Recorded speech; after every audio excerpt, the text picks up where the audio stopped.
നമസ്കാരം. മലയാളി വാർത്ത ആനുകാലികത്തിലേക്ക് സ്വാഗതം. സർ നമസ്കാരം. നമസ്കാരം. ഈ കോൺഗ്രസിൻ്റെ അല്ലെങ്കിൽ UDFിൻ്റെ മുഖ്യമന്ത്രി ആര് എന്നുള്ള ചർച്ചകൾ നടക്കുകയാണ്. കോൺഗ്രസിൻ്റെ നിർണായകമായ ചർച്ചകൾ നടക്കുന്നു. കേന്ദ്ര നിരീക്ഷകരുണ്ട്. MLA-മാരുടെ യോഗം കഴിഞ്ഞിരിക്കുന്നു. അവരിപ്പോൾ AICCയെ ചുമതലപ്പെടുത്തിയിരിക്കുകയാണ്. ഏത് രീതിയിലേക്കായിരിക്കാം തീരുമാനം ഉണ്ടാവുക? ആ തീരുമാനം എങ്ങനെയായിരിക്കും ഇനിയിപ്പോൾ കേരളത്തെ സ്വാധീനിക്കുക? കേരളത്തിലെ കോൺഗ്രസ് പ്രവർത്തകർ തെരുവിലിറങ്ങി നിൽക്കുന്ന കാഴ്ച നമുക്ക് മുന്നിൽ. ജനം ഇളകി. ഈ കോൺഗ്രസിനൊരു പ്രത്യേകതയുണ്ട്.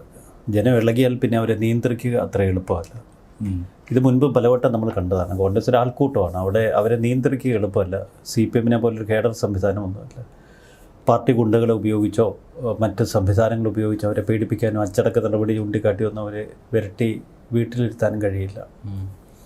ഇതിപ്പോൾ കുടം തുറന്നുവിട്ട ഒരു ഭൂതം കണക്കെ കേരളത്തിലെ വിവിധ സ്ഥലങ്ങളിൽ കോൺഗ്രസ് പ്രവർത്തകർ തെരുവിലിറങ്ങി. ചിലർ ഫ്ലെക്സ് ബോർഡുകൾ ഉയർത്തുന്നു, പന്തം കൊളുത്തി പ്രകടനങ്ങൾ നടക്കുന്നു.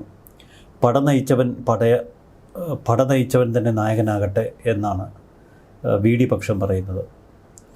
ടീം ലീഡർക്കാണല്ലോ ട്രോഫി മേടിക്കാനുള്ള അവകാശം. അപ്പോൾ ടീം ലീഡറെ തഴഞ്ഞ് മറ്റൊരാളെ കെട്ടിയിറക്കേണ്ടതില്ല എന്നാണ് VD പക്ഷം മുന്നോട്ട് വയ്ക്കുന്നത്. നമ്മൾ ആദ്യമൊക്കെ കരുതി ഇതൊരു സോഷ്യൽ മീഡിയ സ്റ്റണ്ടാണോ എന്ന്, ഈ VD സതീശന് വേണ്ടിയുള്ള ആരവം. പക്ഷേ അതൊരു നാച്ചുറൽ കോസിലേക്ക് വളർന്നിരിക്കുന്നു. ഇപ്പോൾ അർഹനാര് എന്ന ചോദ്യമാണ് കേരളത്തിലെ സാധാരണ കോൺഗ്രസ് പ്രവർത്തകരൊക്കെ പരസ്പരം ചോദിക്കുന്നത്. KC വേണുഗോപാലിനെ സംബന്ധിച്ച് മുൻപ് MP ആയി ഡൽഹിയിലെത്തി. പിന്നീട് രാഹുൽ ഗാന്ധിയുടെ ഒരു സ്റ്റാഫുമായി വലിയ ചങ്ങാത്തത്തിലായി. അങ്ങനെ രാഹുൽ ഗാന്ധിയുടെ ഗുഡ് ബുക്കിൽ കയറി. രാഹുൽ ഗാന്ധിക്ക് ഒരു ക്രൈസിസ് മാനേജർ ആവശ്യമായിരുന്ന ആ കാലഘട്ടത്തിൽ വലിയൊരു ക്രൈസിസ് മാനേജറായി ഡൽഹിയിൽ നിലയുറപ്പിച്ചു. അങ്ങനെയാണ് പിന്നീട് AICC ജനറൽ സെക്രട്ടറി ആയത്. പക്ഷേ AICC സംഘടനാ ചുമതലയുള്ള ജനറൽ സെക്രട്ടറി ആയതിൽ പിന്നെ ഒരുപാട് സീനിയർ കോൺഗ്രസ് നേതാക്കൾ സംഘടന വിട്ടുപോയി. അതിന് രാഹുൽ ഗാന്ധിയോടുള്ള അപ്രീതിയൊക്കെ ഒരു കാരണമാണ്. ഉത്തരേന്ത്യയിൽ പാർട്ടിക്ക് വലിയ ക്ഷീണം ഈ കാലഘട്ടത്തിൽ സംഭവിച്ചു. എന്നാലും പാർട്ടി അന്യം നിന്ന് പോയില്ല എന്നതാണ് KCയുടെ ഒരു കരുത്ത്.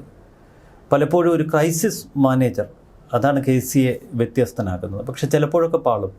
തമിഴ്നാട്ടിൽ DMK സഖ്യം ഉപേക്ഷിച്ച് കഴിഞ്ഞ ദിവസം വിജയ് ആയി ഉള്ളൊരു കൂട്ടുകെട്ട്, അത് ആത്യന്തികമായി കോൺഗ്രസിന് ലാഭമാകുമോ നഷ്ടമാകുമോ എന്ന് നമുക്ക് കാത്തിരുന്ന് കാണാനേ കഴിയൂ. കാരണം പശ്ചിമ ബംഗാളിൽ മമതാ ബാനർജിയുമായുള്ളൊരു സഖ്യം പലപ്പോഴും നടന്നിട്ടില്ല. ഉത്തർപ്രദേശിൽ സമാജ്വാദി പാർട്ടിയുമായുള്ള സഖ്യത്തിലെ പ്രശ്നങ്ങൾ, അങ്ങനെ ഓരോ സംസ്ഥാനങ്ങളിലും ഇന്ത്യ മുന്നണി ഫലത്തിൽ ഒരു ഇന്ത്യ മുന്നണി എന്നൊക്കെ പറയുമെങ്കിലും അതിലെ മറ്റ് കക്ഷികളുമായുള്ള കോൺഗ്രസിൻ്റെ ചങ്ങാത്തം പലപ്പോഴും പരാജയപ്പെടുന്നത് നമുക്ക് മുന്നിലുണ്ട്. അതുകൊണ്ട് രണ്ട് തലത്തിൽ, ഡൽഹി തലത്തിലുള്ള പ്രവർത്തനങ്ങൾ വിലയിരുത്തുമ്പോൾ KC വേണുഗോപാലിന് രണ്ട് തലത്തിലുള്ള മാർക്കുകളാണ് അവിടെ ലഭിക്കുന്നത്. അപ്പോൾ ഡൽഹിയിൽ നിന്ന് KC വേണുഗോപാൽ കേരളത്തിലേക്ക് പൊയ്ക്കോട്ടെ എന്ന് കരുതുന്ന വലിയൊരു വിഭാഗം മുതിർന്ന നേതാക്കൾ കോൺഗ്രസ്സിലുണ്ട്. അവർക്ക് ഡൽഹിയിൽ നിന്ന് KCയെ കേരളത്തിലേക്ക് വിടണം എന്നുണ്ട്. മറുവശത്ത് കേരളത്തിൻ്റെ സ്ഥിതി 2021 അന്ന് MLA-മാരിൽ ഭൂരിപക്ഷവും രമേശ് ചെന്നിത്തലയെ പിന്തുണച്ചിരുന്നു. എന്നാൽ രമേശ് ചെന്നിത്തലയ്ക്കല്ല അന്ന് പ്രതിപക്ഷ നേതാവ് എന്നുള്ളൊരു പട്ടം കിട്ടിയത്. അതിന് പിന്നിൽ രാഹുൽ ഗാന്ധിയാണ് തീരുമാനമെടുത്തതെങ്കിലും KCയുടെ ഒരു കൂർമ്മ ബുദ്ധി ഉണ്ടായിരുന്നു. തനിക്ക് താഴെ തൻ്റെ ഒരു വിശ്വസ്തനായി എക്കാലത്തും VD നിൽക്കും എന്ന് KC ധരിച്ചു. എന്നാൽ യഥാർത്ഥത്തിൽ നമ്മൾ VDയെ നിരീക്ഷിക്കുമ്പോൾ ഒരു വാശിക്കാരനാണ്, ഉറച്ച നിലപാടുകാരനാണ്. 2011-16 കാലഘട്ടത്തിൽ അന്ന് ഉമ്മൻചാണ്ടി സർക്കാരിൽ ഒരു ബെർത്ത് VD സതീശൻ പ്രതീക്ഷിച്ചിരുന്നു. പക്ഷേ ഉമ്മൻചാണ്ടിക്ക് പല കാരണങ്ങൾ കൊണ്ട് കൊടുക്കാൻ കഴിഞ്ഞില്ല. പിന്നീട് ആ മന്ത്രിസഭയുടെ കാലത്തൊക്കെ ഒരു പ്രതിപക്ഷ MLA-യുടെ ശബ്ദം പലപ്പോഴും VDയിൽ നിന്ന് കേട്ടു. VD താൻ ഇരിക്കുന്ന ഓരോ സ്ഥാനത്തിനപ്പുറത്തേക്കും കുതിക്കാറുണ്ട് പലപ്പോഴും. അതുകൊണ്ടാണ് ഇന്ന് VD ദേശീയ മാധ്യമങ്ങൾക്ക് നൽകിയ അഭിമുഖത്തിൽ പറഞ്ഞത്, ഭരണപരിചയമല്ല, സംസ്ഥാനത്തെക്കുറിച്ചുള്ള കാഴ്ചപ്പാടാണ് പ്രധാനം. ഞാനൊരു ടീമിനെ മുന്നോട്ട് നയിക്കും, എനിക്ക് എൻ്റെ കാഴ്ചപ്പാടുകൾക്കാണ് പ്രാധാന്യം. അപ്പോൾ കാഴ്ചപ്പാടുള്ളൊരു നേതാവാണ് താൻ എന്ന അഹംബോധം VDക്കുണ്ട്. അതൊരു ആത്മവിശ്വാസമായി അദ്ദേഹം കൊണ്ടു നടക്കുന്നു. അതിലപ്പുറം പലപ്പോഴും അത് കേരളത്തിന് മുന്നിൽ പ്രകടിപ്പിക്കാനും VDക്ക് കഴിയുന്നുണ്ട്. ടീം UDF എന്നുള്ളൊരു ശക്തമായ സന്ദേശം VDയാണ് കേരളത്തിന് നൽകുന്നത്. ടീം UDF പിന്നീട് കരുത്തോടെ നിന്നു. പക്ഷേ ഇവിടെയൊക്കെ നമ്മൾ മറന്നു പോകരുതാത്തൊരു പേരുണ്ട്. VD നമ്മൾ ഇങ്ങനെ വിലയിരുത്തുമ്പോഴും മറുവശത്ത് 2021 പ്രതിപക്ഷ നേതൃസ്ഥാനത്ത് നിന്ന് പുറത്തേക്ക് പോകേണ്ടി വന്ന രമേശ് ചെന്നിത്തല, അദ്ദേഹം തന്നെ പറയുന്ന പോലെ ഒരു കല്ലിയില അനങ്ങുന്ന ശബ്ദം കേൾപ്പിച്ചില്ല. പാർട്ടിയിൽ ഒരുവിധ വിമത ശബ്ദവും ഉയർത്തിയില്ല. പിന്നീടുള്ള 5 വർഷം അദ്ദേഹം തികച്ചും ഡിസിപ്ലിൻഡായിട്ടാണ് പാർട്ടിയിൽ പ്രവർത്തിച്ചത്. എന്ന് മാത്രമല്ല, ഈ കാലഘട്ടത്തിൽ പിണറായി വിജയനെതിരെ ഒരുപാട് അഴിമതി ആരോപണങ്ങൾ പുറത്തു കൊണ്ടുവന്നു. പാർട്ടിയുടെ സമരവേദികളിൽ അദ്ദേഹം നിറഞ്ഞു നിന്നു. വാർഡ് തലത്തിൽ കോൺഗ്രസിനെ പുനഃക്രമീകരിക്കുന്നതിലും മുന്നിൽ നിന്നു. ഈ കാലഘട്ടം ഒരു പോസ്റ്റും ഇല്ലായിരുന്നു രമേശ് ചെന്നിത്തലയെ സംബന്ധിച്ച്. എന്നിട്ടും അദ്ദേഹം നിറഞ്ഞു നിന്നു. സീനിയോറിറ്റി തലത്തിൽ അദ്ദേഹത്തിൻ്റെ പ്രായം കണക്കിലെടുക്കുമ്പോൾ ഇതൊരു ലാസ്റ്റ് ബസ്സാണ് രമേശ് ചെന്നിത്തലയെ സംബന്ധിച്ച്. കാരണം അദ്ദേഹത്തിന് ഒരു മുഖ്യമന്ത്രി ആകണമെന്ന് വലിയൊരു ആഗ്രഹമുണ്ട്. അപ്പോൾ ആ തരത്തിൽ നോക്കുമ്പോൾ അദ്ദേഹം ഡിസേർവ് ചെയ്യുന്നുണ്ട്. രമേശ് ചെന്നിത്തലയെ സംബന്ധിച്ച് അദ്ദേഹം ആ സ്ഥാനം തികച്ചും അർഹിക്കുന്നു, അതിൽ വ്യത്യാസമില്ല. ഇവിടെയാണ് കേരളത്തിലെ ജനങ്ങൾ കരുതുന്നത് KC വേണുഗോപാലിനെ ഇങ്ങോട്ടേക്ക് കെട്ടിയിറക്കുന്നു എന്നൊരു തോന്നൽ. അത് പൂർണ്ണമായും ശരിയാണ്. ഡൽഹിയിൽ സ്വാധീനമുറപ്പിച്ച് അവിടെ പ്രവർത്തനങ്ങൾ ഏകോപിപ്പിച്ചിരുന്ന KC വേണുഗോപാൽ വളരെ തന്ത്രപൂർവ്വം AICC സ്ഥാനാർത്ഥി നിർണയ കമ്മിറ്റിയിൽ തൻ്റെ താല്പര്യമുള്ളവരെ തിരികെ കയറ്റി, തനിക്ക് താല്പര്യമുള്ളവരെ തിരികെ കയറ്റി, അങ്ങനെ KCക്ക് സ്വാധീനമുള്ള ഒരു പറ്റം സ്ഥാനാർത്ഥികളെ ഇവിടെ നിയോഗിക്കാൻ KCക്ക് കഴിഞ്ഞു. പലപ്പോഴും രമേശ് ചെന്നിത്തലയുടെയും VD സതീശൻ്റെയും ഒന്നും താല്പര്യങ്ങൾ അവിടെ കണക്കിലെടുത്തില്ല. 2021 കേരളത്തിലെ ഗ്രൂപ്പ് പൂർണ്ണമായും 2021 ഇതേ KC വേണുഗോപാലും VD സതീശനും ചേർന്നാണ് ഒരു പ്രഖ്യാപനം നടത്തിയത്. കേരളത്തിൽ ഇനി ഗ്രൂപ്പ് ഉണ്ടാകില്ല കോൺഗ്രസിൽ. എന്നാൽ പിന്നീട് ഗ്രൂപ്പിന് പകരം സ്വാധീന ശക്തികളായി മാറാനാണ് KCയും മറ്റ് പഴയ ഗ്രൂപ്പുകാരുമൊക്കെ തിരിഞ്ഞത്. A ഗ്രൂപ്പ് അവരുടെ സ്വത്വം നിലനിർത്തി, I ഗ്രൂപ്പിന് അവരുടെ സ്വത്വം നഷ്ടപ്പെട്ടു. കാരണം I ഗ്രൂപ്പിൽ ഒരു കാലത്ത് ശക്തരായ നേതാക്കളായിരുന്നു രമേശ് ചെന്നിത്തല, VD സതീശൻ, KC വേണുഗോപാൽ തുടങ്ങിയവരൊക്കെ. ഇതിൽ രമേശ് ചെന്നിത്തലയെ വിട്ട് മറുചേരിയിലേക്ക് KC വേണുഗോപാലും VD സതീശനുമൊക്കെ മാറി. KC വേണുഗോപാലിൻ്റെ നിയന്ത്രണത്തിൽ നിന്ന് കുതറി VD സതീശൻ സ്വതന്ത്രനായി. ഇതിനിടയിൽ VD സതീശൻ്റെ ചിറകിനിടയിൽ നിന്ന് ഷാഫി പറമ്പിൽ, രാഹുൽ മാങ്കൂട്ടം തുടങ്ങിയ യുവനേതാക്കളെ ഡൽഹിയിലെ സ്വാധീനം ഉപയോഗിച്ച് KC വേണുഗോപാൽ റാഞ്ചിയെടുത്തു. അങ്ങനെ പരസ്പര വിരുദ്ധമായ ഒട്ടനവധി കാര്യങ്ങൾ. ഗ്രൂപ്പ് സമവാക്യങ്ങൾ മാറി അവിടെ മറ്റ് പവർ ലോബികൾ തലപൊക്കി.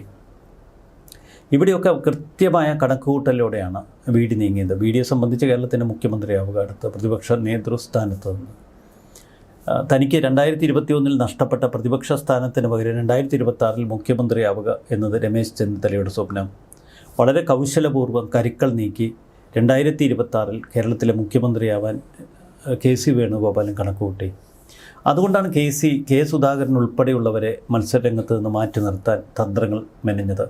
എന്നാൽ ഡൽഹിയിലുള്ള തന്നെ സ്വാധീനം ഉപയോഗിച്ച് K സുധാകരനൊക്കെ പിന്നീട് ചേർത്ത് നിർത്തിയപ്പോൾ K സുധാകരനാണ് മുന്നണിയിൽ നിന്ന് പട നയിക്കുന്നയാൾ.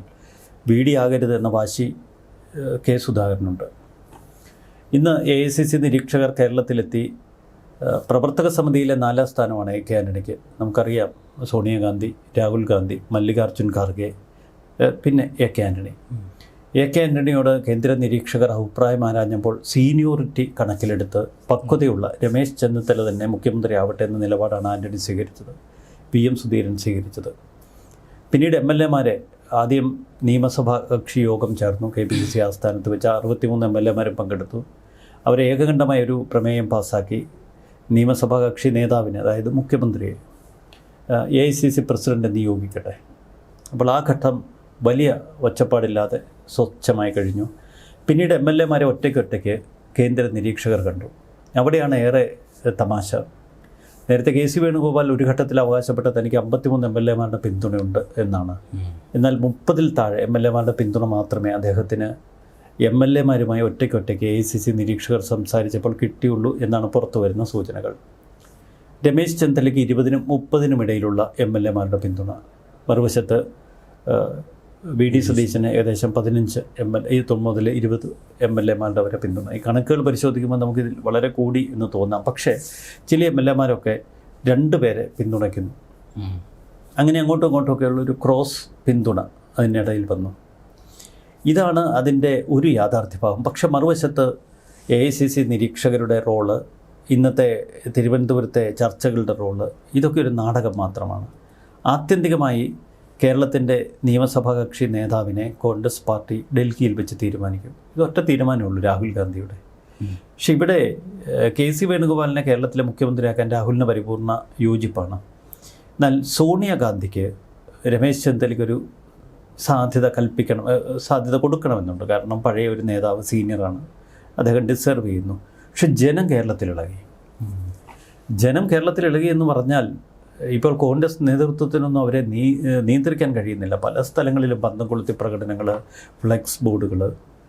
KC അങ്ങോട്ട് കെട്ടിയിറക്കേണ്ട എന്നതാണ് ജനത്തിൻ്റെ ഒരു മുഖ്യ ആവശ്യം.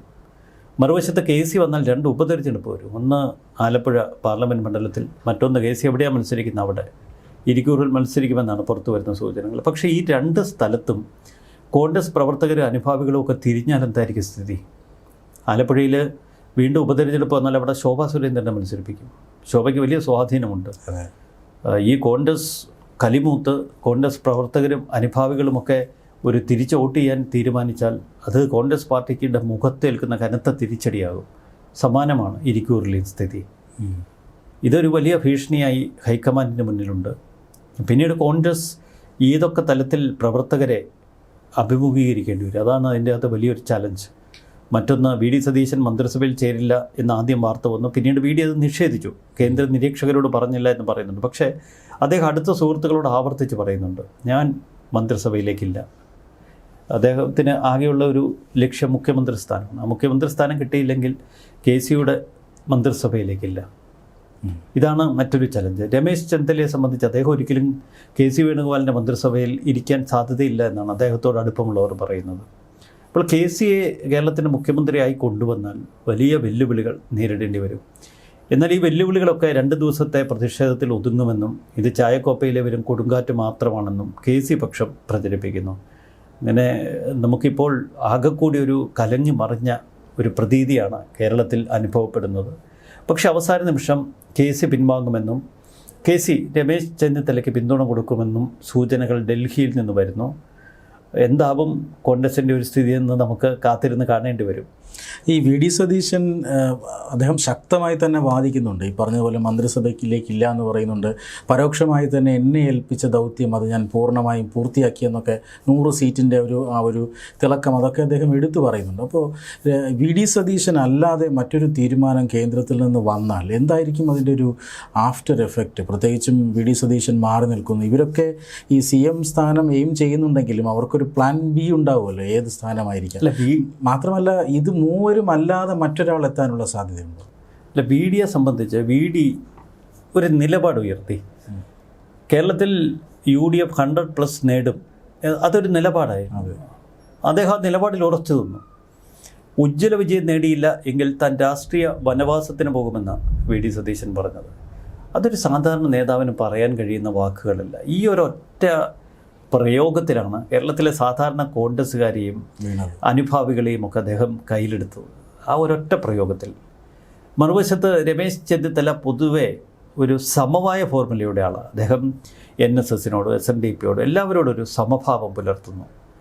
അപ്പോൾ കേരളത്തിലെ കോൺഗ്രസ് പ്രവർത്തകർ കഴിഞ്ഞ കുറേ കാലമായി പിണറായി വിജയൻ്റെ ഏകാധിപത്യം കണ്ട് മടുത്തവരാണ്, സഹികെട്ടവരാണ്, അനുഭവിച്ചവരാണ്. അപ്പോൾ അവരുടെ ഉള്ളിൽ ഉള്ള ആത്മരോഷം ചില ശക്തമായ നിലപാടുകൾ ഉള്ള നേതാക്കളോട് കൂടുതൽ ആഭിമുഖ്യം സ്വാഭാവികമായി വരും. കാരണം പിണറായി വിജയനെയും കൂട്ടരെയും വെറുതെ വിടില്ല സതീശൻ എന്നൊരു പ്രതീക്ഷ അവർക്കുണ്ട്. മറുവശത്ത് ശക്തമായ നിലപാടുകൾ സതീശൻ എടുക്കും എന്നൊരു പ്രതീക്ഷയുണ്ട്. പക്ഷേ നമുക്കറിയാം, മുൻപും രമേശ് ചെന്നിത്തല ആഭ്യന്തരമന്ത്രിയായിരുന്ന സമയത്തും അദ്ദേഹം ഭരണതലത്തിലിരുന്നപ്പോഴുമൊക്കെ ഇത്തരം ശക്തമായ നിലപാടുകളൊക്കെ കൈക്കൊണ്ടിട്ടുള്ള ഒരാൾ തന്നെയാണ്. ഈ 2 പേരിൽ ഒരാൾ മുഖ്യമന്ത്രിയായാൽ കേരളത്തിൽ വലിയ കൊടുങ്കാറ്റുണ്ടാവാനുള്ള സാധ്യതയില്ല. മറുവശത്ത് KC കേരളത്തിലേക്ക് വന്നാൽ കയ്യിൽ നിൽക്കത്തില്ല. പാർട്ടിക്ക് താങ്ങാൻ കഴിയാവുന്നതിലും അപ്പുറമായിരിക്കും കോൺഗ്രസ് പ്രവർത്തകരുടെ ആ ഒരു വികാര വിക്ഷോഭം. അത് ഉറപ്പാണ്. ഈ സ്ഥാനാർത്ഥി പ്രഖ്യാപന സമയത്ത് K. സുധാകരൻ വലിയ വെല്ലുവിളി ഉയർത്തിയിരുന്നു. അദ്ദേഹം പുതിയ പാർട്ടി രൂപീകരിക്കുമെന്ന് വരെ പറഞ്ഞു. പക്ഷേ പെട്ടെന്ന് അദ്ദേഹം ഡൽഹിയിൽ നിന്ന് ഈ കാര്യങ്ങളിലെല്ലാം ഒരു സമവായം ഉണ്ടാക്കി തിരിച്ചു പോവുമായിരുന്നു. അപ്പോൾ അവിടെ ഒരു ഫോർമുല ഉണ്ടായി കാണില്ലേ? ആ ഫോർമുല ഇപ്പോൾ ഇവിടെ വർക്കൗട്ട് ആകുന്നു. അല്ല, ആ ഫോർമുല എന്താണ് എന്ന് കേരളത്തിന് ഇപ്പോഴും പിടികിട്ടിയിട്ടില്ല. അത് കെ.സി. വേണുഗോപാലും കെ. സുധാകരനും തമ്മിലുള്ള ഒരു ഫോർമുലയാകാം. പിന്നീടാണ് കെ. സുധാകരൻ കട്ടയ്ക്ക് കെ.സിക്കൊപ്പം നിന്നത്. നമ്മൾ അന്ന് കരുതിയത് എം.പിമാർ കേരളത്തിൽ മത്സരിക്കേണ്ട എന്ന ഒരു പൊതു നിലപാട് കൈക്കൊള്ളുമ്പോൾ അതിനെതിരെ ഹൈക്കമാൻഡ് ഒരു തീരുമാനമെടുത്ത് പൊതു നിലപാട് ഹൈക്കമാൻഡ് സ്വീകരിക്കുമ്പോൾ കെ. സുധാകരൻ ഇതിൽ ആത്മരോഷം കൊള്ളുമെന്നും പിന്നീട് നിയമസഭയിൽ മത്സരിച്ച് ജയിക്കാത്ത ഒരാൾ മുഖ്യമന്ത്രിയായി വരുമ്പോൾ അതിനെ കെ. സുധാകരൻ സ്വാഭാവികമായി എതിർക്കുമെന്നുമാണ്. എന്നാൽ കെ.സി. വേണുഗോപാലിനെ അനുകൂലിക്കുന്ന കെ. സുധാകരനെയാണ് പിന്നെ കേരളം കാണുന്നത്. അപ്പോൾ ഇതിൽ എന്തൊക്കെയോ ചില അന്തർധാരകളുണ്ട് എന്ന് വ്യക്തമാണ്. സ്വാധീനമുണ്ട് ഡൽഹിയിൽ ശക്തമായ തലത്തിൽ കെ.സി. വേണുഗോപാലിനെ സംബന്ധിച്ച്. പാർട്ടിയുടെ ഏറ്റവും കരുത്തുറ്റ രാഹുൽ ഗാന്ധിയുടെ ഏറ്റവും പ്രിയപ്പെട്ടവനാണ്. അപ്പോൾ എന്തെങ്കിലുമൊക്കെ ചില ധാരണകൾ ഇവർക്കൊക്കെ ഇടയിലുണ്ടാകും.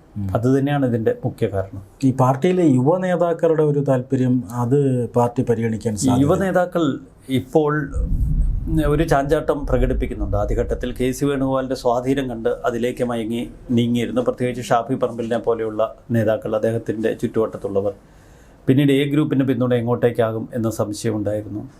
എ ഗ്രൂപ്പ് പിന്തുണ തങ്ങൾക്കാണ് എന്ന് കെ.സി. പക്ഷം ആദ്യം ശക്തമായി വിശ്വസിച്ചിരുന്നു. അതിനുവേണ്ടി ബെന്നി ബെഹനാനെ KPCC അധ്യക്ഷനാക്കാം എന്നുള്ളൊരു വാഗ്ദാനമൊക്കെ കെ.സി. പക്ഷം കൊടുത്തു. എന്നാൽ എല്ലാറ്റിനും ഒടുവിൽ എ ഗ്രൂപ്പ് ഇപ്പോൾ ഒരു സമവായ ഫോർമുല രമേശ് ചെന്നിത്തലയ്ക്ക് അനുകൂലമായി നിൽക്കുന്നു എന്നാണ് പുറത്തു വരുന്ന സൂചനകൾ. നമുക്കിപ്പോൾ ഒന്നും പ്രവചിക്കുക വയ്യ. പക്ഷേ ഹൈക്കമാൻഡ് 2 ദിവസത്തിനുള്ളിൽ മുഖ്യമന്ത്രിയെ പ്രഖ്യാപിക്കുമ്പോൾ അത് ഒരു സമവായ ഫോർമുലയുടെ ഭാഗമായി രമേശ് ചെന്നിത്തല ആയിരിക്കുമോ എന്നൊരു സംശയം ചില കേന്ദ്രങ്ങൾ പറയുന്നുണ്ട്. കെ.സിയെ കേരളത്തിലേക്ക് കെട്ടിയിറക്കിയാൽ ചെറിയ കളിയിൽ തീരില്ല. അതാണ് ഇപ്പോഴത്തെ സാഹചര്യം. എന്തായാലും നേരത്തെ സൂചിപ്പിച്ചതുപോലെ ജനം ഇളകിയിരിക്കുകയാണ്. ഇത് കേരളത്തിൻ്റെ ഒരു വിഷയമായി മാറിക്കഴിഞ്ഞു. ആരാണ് മുഖ്യമന്ത്രി എന്ന് കോൺഗ്രസ് പറയും, കോൺഗ്രസ് ഹൈക്കമാൻഡ് പറയും. അതിന് ഞായറാഴ്ച വരെ കാത്തിരിക്കണമെന്ന് മാത്രം. തീർച്ചയായിട്ടും. നന്ദി, നമസ്കാരം.